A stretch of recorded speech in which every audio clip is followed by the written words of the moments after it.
Hey guys, welcome back to my channel, and if you're new here, welcome. I am so glad you're here. Today I wanted to share with you a sensory journal that I have made for Alzheimer's dementia patients. There are over 5.8 million people in the US of all ages that suffer from Alzheimer's. And what I've done is I've taken the idea of a sensory or a fidget blanket and turned it into a journal. So come with me and I'll show you what I've done. Okay guys, this is my sensory fidget journal, and what I've done is I've taken cardstock and covered it in paper, and the pages are all felt pieces except for a paper bag that is sewn in the middle. I wanted it to be very light and very soft. The point of a fidget or sensory blanket is for people to be able to fidget, use their hands and do different just activities, maybe something they're not even thinking about, but that is very familiar to them. I have a clothespin here that can be hooked to the book itself. It can be hooked to the keychain, whatever, but it is attached so it can't be lost. Then I have the fuzz balls here that are bright colors. They're also sensory in the touch, the feel of them. Then, of course, the cover and the back are just plain, and they're just, like I said, fabric over cardstock. When you open it up, the inside cover is a little flip up because that's a great activity. And there is a smiley face. And then in this pocket is just a piece of bark for another texture. If you watched my mirror video, that bark was used there, which I will link above. The next half page is just some ribbon, and if they want to, they can definitely braid this ribbon. It's also for texture.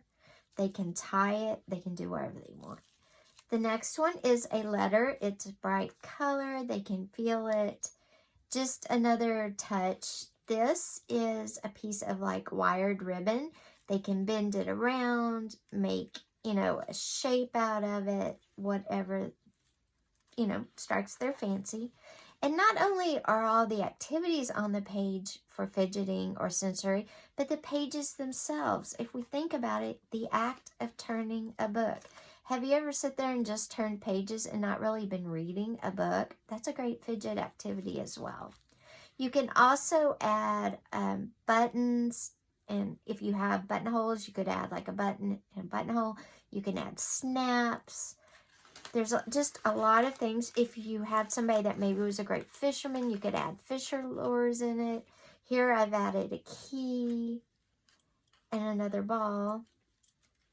And on the other side of the bag, I have put some beads that they can just run up and down the string as an activity.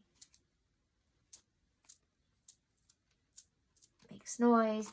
And these two things are, the strings go all the way through the bag, and the strings are sewed in. That way, nothing will fall out of the bag. I have a piece of elastic that they can just pull. Again, it's a different texture. I have some leaf and some coarser, like twine, thicker twine. I have my zipper here, which is a great. They just can zip it up and down. I have a pull. You can pull the green stamps. And I've tried to use things that maybe if they use green stamps back when they were younger, this might, help trigger a memory or a happy thought. Old photos, again, of family, pets might help trigger happy memories. Thoughts. Also putting the photo in and out of the paper clip, or taking the giant paper clip off and putting it back on. These are all great activities, for fidgeting. I just took that off because we don't want anything that's going to come off. That's the thing. Play with it if you make one and make sure stuff doesn't come off. But the act of taking the paper clip on and off, it's nice and big, easy for hands to grab. Putting a photo under there, pulling the photo in and off, and then you have the back. So this is just a little fidget sensory book. I think it's, it will travel well. And it's definitely made with love. So if you like this video, please give me a thumbs up. Also be sure and hit that subscribe button and that little bell, because I have some great videos coming up in the future. We have small fabric ideas part 2. We have decoupaging odd things coming up. We just have a lot of great videos. So I'll see you soon. Bye.